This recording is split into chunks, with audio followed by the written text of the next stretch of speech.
Hello and welcome back to Bankopedia. Friends, इस video में हम बात करेंगे एलपीटी के बारे में, लैंग्वेज प्रोफिशिएंसी टेस्ट। किसका होता है, कैसे होता है और क्यों होता है, तीनों चीज़ों पे प्रकाश डालूंगा, क्लियर करूंगा आपका। इसके पहले वाले वीडियो में मैंने डाउट लिया था कि कंप्यूटर सर्टिफिकेट कौन सा लगता है। वो पर्टिकुलर वीडियो था आरआरबी के एग्ज़ाम के लिए, आरआरबी पीओ क्लर्क।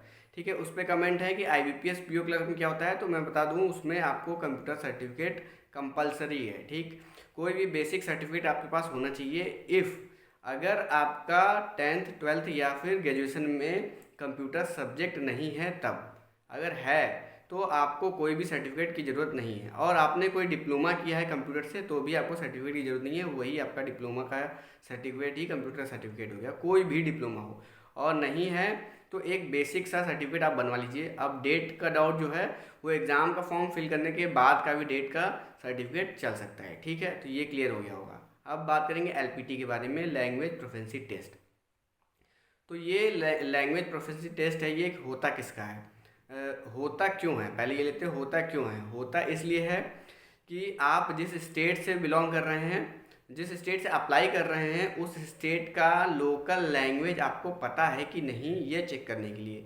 क्योंकि आपका जब ज्वाइनिंग होगा तो आप डायरेक्ट फ्रंट डेस्क पे बैठेंगे और कस्टमर से डायरेक्ट डील करेंगे, तो आप अपने बात को कस्टमर को समझा पाएंगे और कस्टमर की बात को समझ पाएंगे ये कि नहीं। इसलिए ये टेस्ट रखा जाता है कि आपको लैंग्वेज में कोई बाध्यता ना हो, कोई भी रुकावट ना है, लैंग्वेज की वजह से कोई कम्युनिकेशन गैप ना होने पाए। ठीक है, तो यहाँ पे आपको ये बात क्लियर हो गया होगा कि ये उन्हीं का होगा जहाँ स्टेट वाइज वैकेंसी होगी। तो इसका मतलब आईबीपीएस पीओ में एलपीटी नहीं होता है, language proficiency test IBPS PO में नहीं होता है।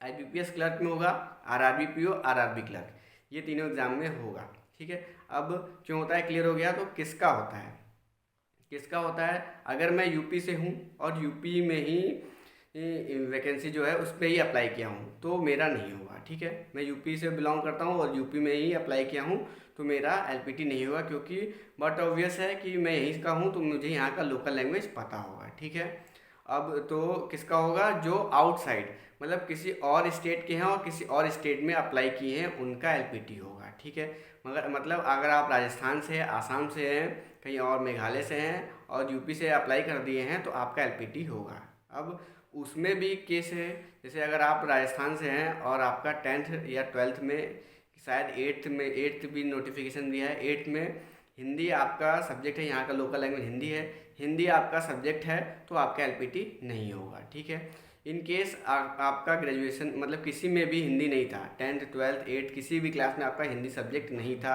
आप राजस्थान से बिलोंग करते हैं, यूपी से अप्लाई किए हुए हैं, लेकिन इंटरव्यू आपने हिंदी में स्टार्ट कर दिया, मतलब इंटरव्यूअर ने कोई भी क्वेश्चन पूछा, आपने हिंदी में रिप्लाई स्टार्ट कर दिया, तो भी आपका एलपीटी नहीं हुआ, क्योंकि वही हो गया एलपीटी आपका, वही जो आप इंटरव्यू से बात कर रहे हैं वही एलपीटी हो गया आपका। प्रोफेंसी लैंग्वेज में प्रोफेंसी चेक होगी वहीं पे, तो आपका एलपीटी नहीं होगा। अब किस केस में एलपीटी होगा, अगर मान लीजिए आप राजस्थान या मेघालय कहीं से आपने यू हैं और यूपी से अप्लाई कर दिए, आपके एकेडमिक्स में भी हिंदी नहीं है, आपने इंटरव्यू भी इंग्लिश में दिया है, तब इंटरव्यूअर उसी इंटरव्यू के दौरान आपका एलपीटी ले लेगा।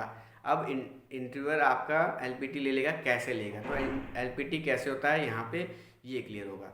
कैसे होगा, इंटरव्यू के दौरान ही इंटरव्यूअर क्या करेगा, आपको कोई पेपर दे देगा, बोलेगा एक पैराग्राफ पढ़ के सुनाइए, हिंदी का पेपर होगा, आप जिस भी स्टेट से अप्लाई करेंगे वहाँ के लोकल लैंग्वेज का पेपर होगा, न्यूज़पेपर। ठीक, बोलेगा इसको पढ़ के एक पैराग्राफ पढ़ के सुनाइए, तो वो आपको पढ़ना पड़ेगा, या फिर वो आपको पेन एंड पेपर दे देंगे, बोलेगा कि दो चार लाइन अपने बारे में लिख के दिखाइए। ठीक है, तो इस तरीके से आपका एलपीटी वहीं पे चेक हो जाएगा।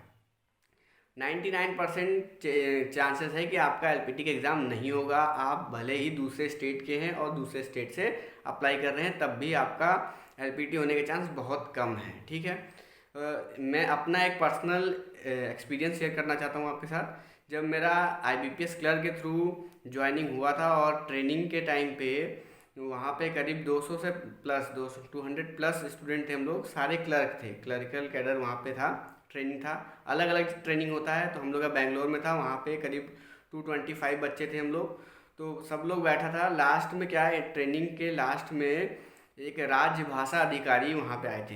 हर जगह आते हैं, ठीक है, जिस स्टेट के आप रहेंगे उस स्टेट के राजभाषा अधिकारी होते हैं। जैसे हमारे देश के हैं तो हिंदी राजभाषा अधिकारी, तो हिंदी राजभाषा अधिकारी वहाँ पे आए थे। उन्होंने मतलब हिंदी के बारे में जानकारी ये सब देना स्टार्ट किया। तो वहाँ पे दो बच्चे ऐसे थे, दो कैंडिडेट ऐसे थे जिनको हिंदी आती ही नहीं थी बिल्कुल भी। वो लोग आसाम से थे, तो आती ही नहीं थी उनको, हिंदी बिल्कुल नहीं आती थी, वो सो गए। ठीक है, तो उनको उठाया गया, उनसे बोला गया कि अपना नाम बताइए। तो वो मतलब नाम तो हिंदी में बोलेंगे, उसके बाद से वो इंग्लिश बोल रहे थे, तो वो बोले आप हिंदी में बोलिए, तो वो हिंदी नहीं बोल पा रहे थे। तो उनको इमीडिएट उसी टाइम पे 6 मंथ की ट्रेनिंग के लिए भेज दिया गया कि आपको हिंदी सीख के आना पड़ेगा।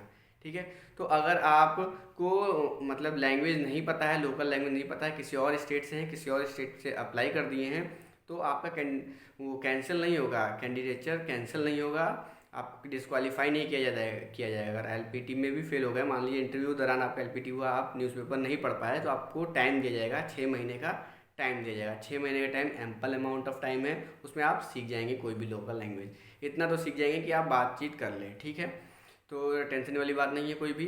एलपीटी से रिलेटेड सारे डाउट आपके शायद क्लियर हो गए होंगे, और कोई डाउट है तो नीचे कमेंट करिएगा, उसको क्लियर किया जाएगा। नेक्स्ट वीडियो में मैं डाउट लूँगा कास्ट सर्टिफिकेट से रिलेटेड, क्योंकि पिछले वीडियो में बहुत सारे कमेंट है कास्ट सर्टिफिकेट से रिलेटेड। तो मैं अपना ओबीसी से बिलोंग करता हूँ, तो ओबीसी का कास्ट सर्टिफिकेट जो मेरा था उसे शो करूँगा, और वही फॉर्मेट जो मैं शो करूँगा आपको वीडियो में, वही फॉर्मेट आपको बनवाना है। आप कहीं से बनवाइए और इजीली अवेलेबल हो जाता है। मैं आपको यही बताऊँगा कैसे बनवाना है, कहाँ से बनवाना है और कितने में बनता है। ठीक है, तो मिलते हैं नेक्स्ट वीडियो में। Thank you friends.